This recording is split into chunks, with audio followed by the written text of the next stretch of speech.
Az-Zumar ayat 53. Allah sampaikan, "Qul li'ibadiyalladzina asrafu 'ala anfusihim la taqnatu min rahmatillah."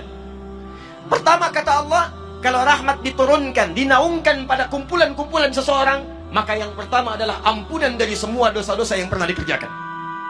Dalam bahasa Arab, kalau orang sudah banyak dosanya, oleh Al-Quran disebut pekerjaannya dengan nama israf.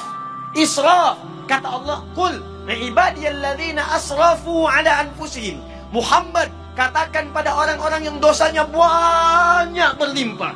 Matanya banyak dosa, telinganya mendengar yang salah, lisannya berucap yang dosa, tangannya banyak berbuat maksiat, kakinya banyak berbuat salah. Katakan pada mereka yang dosanya banyak berlimpah, la taqnatu min rahmatillah. Jangan putus asa. Kalau kamu minta rahmat kepada Allah, aku berikan rahmatku, aku ampuni semua dosa-dosanya. Saya tanya pada anda, siapa yang tidak punya dosa? Boleh angkat tangan. Yang dosanya sedikit, boleh angkat tangan. Dosanya agak banyak, boleh angkat tangan. Dosanya banyak, angkat tangan. Masya Allah. Ada yang gak bisa angkat tangan karena saking banyaknya dosanya. Banyak dosa, mau ke surga. Dulu Nabi Adam nyicipin buah khuldi, dikit aja nyicipinnya, salah, keluar dari surga. Antum ngaku banyak dosa, pengen ke surga, pengen masuk. Bagaimana cara kita mendapatkan ampunan dari Allah supaya semua dosa-dosa tadi dihapuskan? Kata Nabi, bypass cara cepatnya. Kalau di dunia ada cara cepat, di dunia ada pengawalan cepat, maka dalam rumus akhirat ada rumus cepat untuk mendapatkan ampunan dosa. Apa itu? Dapatkan rahmat Allah Subhanahu wa ta'ala.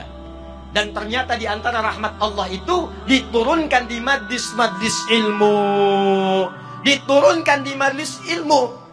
Karena itu para ulama dulu, kalau ada orang banyak berbuat maksiat, banyak berbuat dosa, maka yang pertama diarahkan kepada mereka, datangi Syekh Fulan, datangi alim fulan, datangi majlis ilmu fulan, minta bimbingan kepada mereka untuk bertobat. Pernah ada seorang yang melakukan pembunuhan sampai dengan 100 orang dibunuh. Mabuk tak terlukiskan. Pencurian itu sudah kebiasaan. Zina dia praktekkan. Satu kali dia ingin taubat, terbersit di hatinya, saya ingin kembali kepada Allah Subhanahu wa ta'ala. Maka apa yang terjadi? Dia datang kepada seorang syekh, dia bertanya, "Ya syekh, saya ingin bertobat, bisakah seorang seperti saya tobat?" Kata syekh tadi, Allah akan menerima semua hamba yang ingin bertobat kepadanya. Datang ke masjid fulan, datang ke majlis fulan, datangi guru fulan, minta bimbingan untuk bertobat kepadanya. Karena dia yang paling mampu untuk mengajari engkau. Ini adab dari para ustadz, adab para kiai, adab para alim, adab para guru. Jadi kalau kita bukan pakar di satu bidang, maka rujuklah kepada guru yang lain untuk mengajarkan. Ketika orang ini berangkat kepada majlis yang disebutkan, ternyata di tengah jalan, belum sampai ke tujuan, di pertengahan maut datang menjemputnya. Tiba-tiba wafat di pertengahan jalan. Tahukah anda apa yang terjadi? Saat wafat itulah malaikat kemudian turun, tapi terkejut mendapat perintah dari Allah Subhanahu wa ta'ala. Apa perintahnya?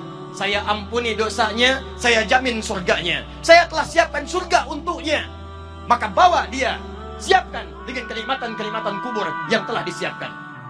Kenapa orang ini tiba-tiba mendapatkan nikmat Allah? Kata para ulama, ternyata orang ini saat ingin menuju majlis ilmu mendapatkan rahmat Allah Subhanahu wa ta'ala. Dibimbing di jalannya, setiap langkahnya dia istighfar. Astagfirullah, astagfirullah, astagfirullah.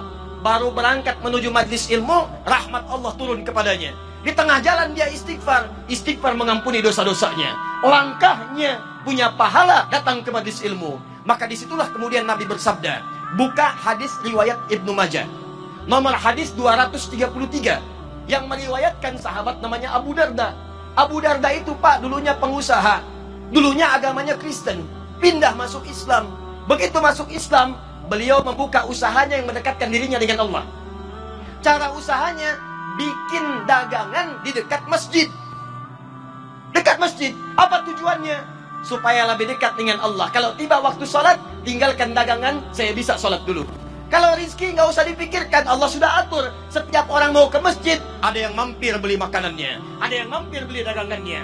Sampai kemudian ditiru oleh para sahabat-sahabat yang lainnya. Sampai sekarang kalau Anda haji atau umrah, Anda dapatkan dekat Masjid Nabawi, ada orang-orang jualan di sekitarannya. Itu yang pertama kali jualan, namanya Abu Darda. Meriwayatkan hadis dari Nabi, apa bunyinya? Kata Nabi, perhatikan kalimatnya. Man salaka tariqan yaltamisu fihi ilma sahhalallahu lahu tariqan ilal jannah wa innal malaikata la tad'u ajnihataha ridan li talibil ilmi. Kata Nabi, siapapun yang menyiapkan dirinya kemudian dia melangkahkan kakinya menuju majlis ilmu, maka saat dia akan melangkah itu Allah telah menuliskan jaminan baginya, setiap langkahnya akan memudahkan langkah dia menuju surga. Dan kalau penuntut ilmu mengetahui, ini bahasa Nabi, sejak dia akan keluar dari rumahnya, malaikat sudah menaungi dengan sayapnya. Di saat bapak ibu ini mau keluar rumah, datang ke sini, jangan dikira sendirian. Malaikat sudah memberikan naungan sayapnya, mengiringi kepergiannya dari mulai berangkat ke rumah sampai dengan ke majelis ilmu.